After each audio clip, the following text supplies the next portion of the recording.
Hello friends, welcome back to study कर। मैं हूं आपका दोस्त प्रभाकर। डेली करंट अफेयर्स की सीरीज में आपका बहुत बहुत स्वागत है। आज आपके साथ डिस्कस करेंगे हम 15 मई 2022 से related most important current affairs. दोस्तों, आप इस लेक्चर को लास्ट तक सुनिएगा। अगर आप बीच में छोड़ देंगे तो आप इसका पूरा फायदा नहीं उठा पाएंगे और ना ही आपको कोई भी टॉपिक कभी भी समझ में आ पाएगा। ठीक है दोस्तों, कई बार हम प्लेटफॉर्म पर पूरा राउंड लगाते रहते हैं, घूमते रहते हैं इधर उधर, थोड़ा इसको सुना थोड़ा उसको सुना, और फिर इसके बाद लास्ट में जब हम उसका जोड़ घटाना गुणा भाग करते हैं या उसका हिसाब किताब करते हैं तो हमारे पास कुछ भी नहीं बचता है। ठीक है, तो इसलिए अगर आप किसी भी लेक्चर को सुने तो पूरा सुने, लास्ट तक सुने, और जो भी आपसे क्वेश्चन पूछे जाए उनके आंसर आप कमेंट बॉक्स में जरूर दीजिएगा। इससे आपका डेडिकेशन पता चलेगा और हमारा भी कॉन्फिडेंस बढ़ेगा कि हम जो बात आप तक पहुंचाना चाहते थे वो बात आप तक पहुंच रही है। तो दोस्तों, अगर आप किसी भी कॉम्पिटिटिव एग्जाम की तैयारी कर रहे हैं तो आप स्टडी कर को फॉलो कर लें, बेल आइकन जरूर दबा लें, जिससे आपको समय पर और सबसे पहले नोटिफिकेशन मिल सकेगी। पीडीएफ अगर आपको डाउनलोड करना है तो पीडीएफ मिलेगा टेलीग्राम चैनल पर, लिंक आपको डिस्क्रिप्शन बॉक्स में दिया गया है, तो वहां से आप इसका पीडीएफ आसानी से डाउनलोड कर सकते हैं। चलिए फ्रेंड्स, पहला क्वेश्चन देखते हैं। इंपॉर्टेंट क्वेश्चन है, ध्यान से सुनिएगा। खराब भोजन से बनी बिजली से संचालित देश का पहला इलेक्ट्रिक चार्जिंग स्टेशन कहां स्थापित किया गया है? तो आंसर होगा मुंबई में।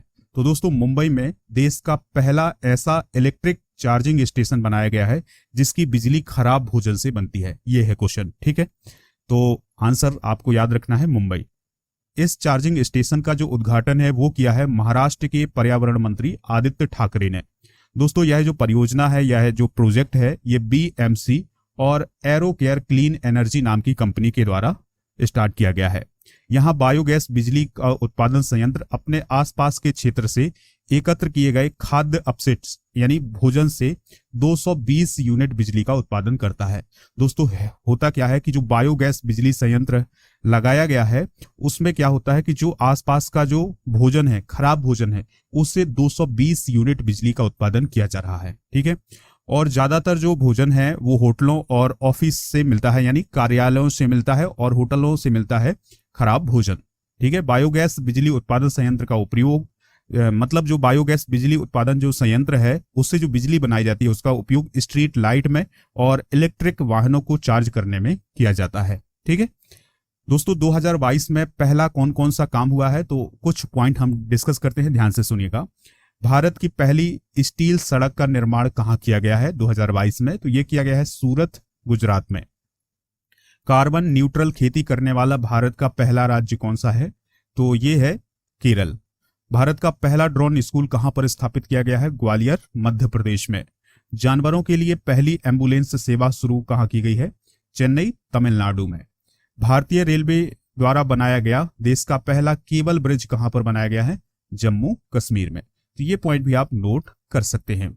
चलिए दोस्तों, नेक्स्ट क्वेश्चन देखते हैं, ध्यान से सुनिएगा। टाटा ग्रुप ने एयर इंडिया का नया सीईओ और एमडी किसे नियुक्त करने का फैसला किया है? तो दोस्तों, एयर इंडिया के सीईओ और एमडी कौन नियुक्त किए गए हैं? Campbell Wilson. कौन दोस्तों? कैंपबेल विल्सन जो हैं वो एयर इंडिया के सीईओ और एमडी नियुक्त किए गए हैं। ठीक है दोस्तों, कैंपबेल विल्सन की नियुक्ति तभी पूरी होगी जब केंद्र सरकार की ओर से रेगुलेटरी अप्रूवल मिल जाएगा। भारत में कंपनियों के उच्च पदों पर नियुक्ति के लिए सरकार से अनुमति की जरूरत पड़ती है। यानी दोस्तों, जब भी कोई कंपनी उच्च पदों पर नियुक्ति करती है तो उसके लिए सरकार की अनुमति की जरूरत होती है। तो जैसे ही सरकार अप्रूव कर देगी तो वैसे ही एयर इंडिया के जो सीईओ और एमडी हैं वो कौन बन जाएंगे? Campbell Wilson. इससे पहले टाटा सन्स ने तुर्की एयरलाइंस के पूर्व सीईओ इल्कर आईसी को भी नियुक्त करने का फैसला किया था, लेकिन सरकार की ओर से उनके लिए हरी झंडी नहीं मिल पाई थी, जिसकी वजह से उनकी नियुक्ति नहीं हो सकी थी। यानी सरकार ने उनके लिए अनुमति नहीं दी थी, इसलिए इल्कर आईसी की नियुक्ति नहीं हो पाई थी। ठीक है दोस्तों, अब कैंपबेल विल्सन को नियुक्त किया गया है। जब सरकार इनको अप्रूव कर देगी तो ये भी एयर इंडिया के सीईओ एमडी बन जाएंगे। ठीक है, कैंपबेल विल्सन की बात करें तो उनका जो जन्म है वो न्यूजीलैंड में हुआ है।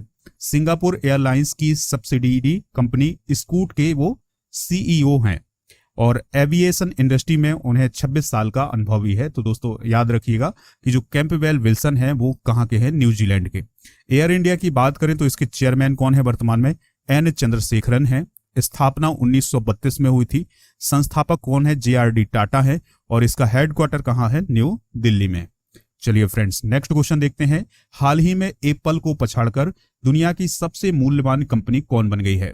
तो इसका आंसर है सऊदी आरामको। ठीक है दोस्तों, जो सऊदी आरामको नाम की कंपनी है वो दुनिया की सबसे मूल्यवान कंपनी बन गई है। ठीक है दोस्तों, ध्यान से सुनिएगा।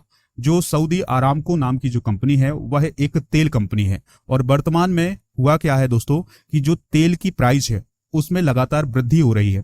तो इसके कारण जो सऊदी आरामको नाम की जो कंपनी है उसका बाजार में जो पूंजी है वो कितनी हो गई है?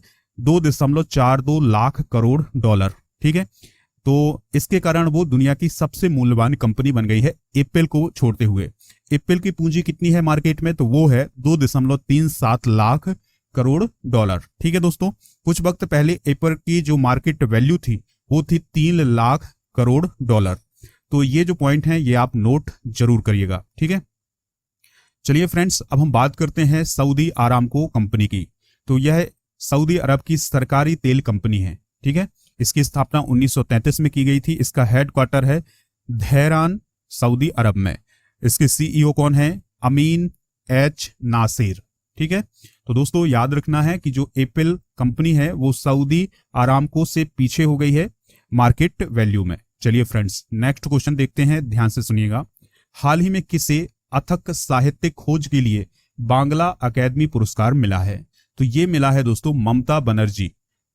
पश्चिम बंगाल की जो चीफ मिनिस्टर है ममता बनर्जी, उन्हें बांग्ला अकादमी पुरस्कार से सम्मानित किया गया है। याद रखना है दोस्तों कि जो ममता बनर्जी है वो एक लेखक भी हैं। ठीक है, और एक इंटरव्यू में उन्होंने ये भी बताया था कि जो उनका खर्चा है वो उनके इसी साहित्य के लेखन से चलता है, यानी जो वो किताबें लिखती हैं, कविताएं लिखती हैं, उसी के माध्यम से उनका खर्चा चलता है। ठीक है दोस्तों, तो जो ममता बनर्जी हैं वो एक लेखक भी हैं, तो इसलिए उन्हें अभी हाल ही में कौन सा पुरस्कार दिया गया है? याद रखना है, कौन सा पुरस्कार मिला है? बांग्ला अकादमी पुरस्कार मिला है। ठीक है, इस वर्ष साहित्य अकादमी द्वारा शुरू किया गया यह पुरस्कार ममता बनर्जी को उनकी पुस्तक कविता बिटान के लिए दिया गया है। साल 2020 में ममता बनर्जी की कविता बिटान पुस्तक को लॉन्च किया गया था। ठीक है, तो ये जो पुस्तक है ये भी आपको याद रखना है कि जो कविता बिटान नामक पुस्तक है ये किसकी है? ममता बनर्जी की। ठीक है, हाल ही में दिए गए कुछ प्रमुख पुरस्कार भी डिस्कस कर लेते हैं। तो जो पुलित्जर पुरस्कार है ये किसे दिया गया है? दानिश सिद्दीकी को। विश्व खाद्य पुरस्कार 2022 का सिंथिया रोसेन नजबेक को दिया गया है।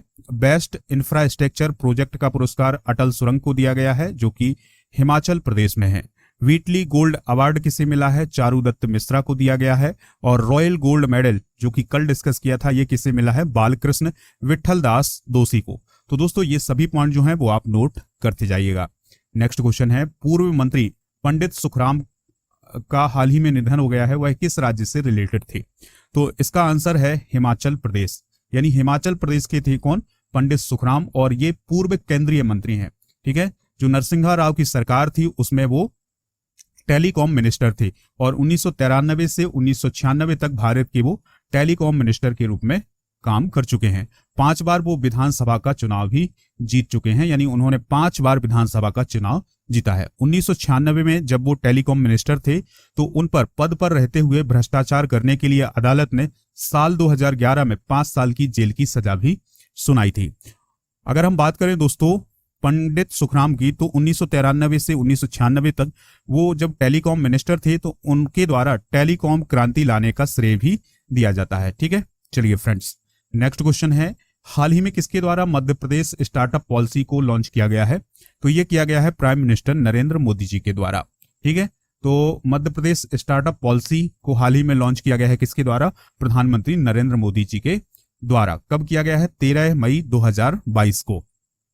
स्टार्टअप इकोसिस्टम को बढ़ावा देने के लिए प्राइम मिनिस्टर नरेंद्र मोदी ने मध्य प्रदेश स्टार्टअप पोर्टल को लॉन्च किया है।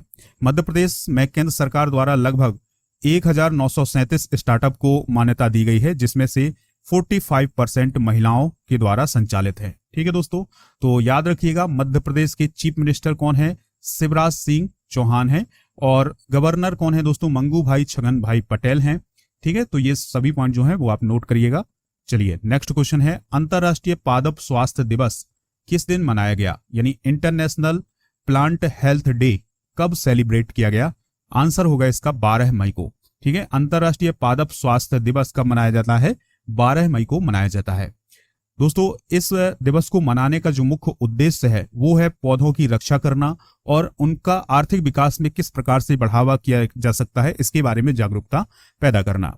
अगर हम बात करें प्लांट की, तो ये हमारे द्वारा खाए जाने वाले भोजन का 80% प्रदान करते हैं और हम जो सांस में ऑक्सीजन लेते हैं उसका 98% हमें कहां से प्राप्त होता है दोस्तों? प्लांट से प्राप्त होता है, याद रखना है। तो हाल ही में यूनाइटेड नेशन ने यह घोषणा की थी कि जो 12 मई है उसको अंतरराष्ट्रीय पादप स्वास्थ्य दिवस या इंटरनेशनल प्लांट हेल्थ डे के रूप में मनाया जाएगा। यूनाइटेड नेशन असेंबली ने जाम्बिया द्वारा इस दिन को मनाने का प्रस्ताव दिया था। यानी जो जाम्बिया नाम की कंट्री है उसने संयुक्त राष्ट्र महासभा को यह प्रस्ताव दिया था कि हर साल अंतरराष्ट्रीय पादप स्वास्थ्य दिवस मनाया जाए। नेक्स्ट क्वेश्चन है, बहुत ही इंपॉर्टेंट क्वेश्चन है दोस्तों, लास्ट क्वेश्चन भी होगा ये, ध्यान से सुनिएगा। ज्योति याराजी ने साइप्रस इंटरनेशनल एथलेटिक्स मीटिंग 2022 में 100 मीटर बाधा दौड़ में कौन सा मेडल जीता है? तो दोस्तों उन्होंने गोल्ड मेडल जीता है। कौन सा मेडल जीता है? गोल्ड मेडल जीता है। तो याद रखना है, साइप्रस इंटरनेशनल एथलेटिक्स मीटिंग 2022 में गोल्ड मेडल किसने जीता है? ज्योति याराजी ने। ठीक है, तो भारत की ज्योति याराजी ने राष्ट्रीय रिकॉर्ड तोड़कर गोल्ड मेडल जीता है। उन्होंने यह रेस 13 मिनट और 23 सेकंड में पूरी की है। उन्होंने अनुराधा विश्वाल का नेशनल रिकॉर्ड तोड़ा है। एक अन्य भारतीय एथलीट लिली दास ने भारतीयों की 1500 मीटर दौड़ में भी गोल्ड मेडल हासिल किया है। भारत के एथलीट अमलान बोरगोहेन ने पुरुषों की 200 मीटर दौड़ में ब्रॉन्ज मेडल हासिल किया है। तो ये सभी पॉइंट जो है वो आप नोट कर सकते हैं। दोस्तों, अब आपसे कुछ क्वेश्चन पूछे जा रहे हैं तो उनके आंसर आप कमेंट बॉक्स में जरूर दीजिएगा। पहला क्वेश्चन है, महाराष्ट्र के पर्यावरण मंत्री कौन है? दूसरा क्वेश्चन है, एयर इंडिया की स्थापना कब की गई थी? तीसरा क्वेश्चन है, पहला ड्रोन स्कूल कहां स्थापित किया गया था? तो इन तीनों प्रश्नों के आंसर आप कमेंट बॉक्स में जरूर दीजिएगा। राजा गुप्ता को आप अनअकैडमी पर फॉलो कर लीजिएगा, कोड यूज करिएगा राजा नंबर 1।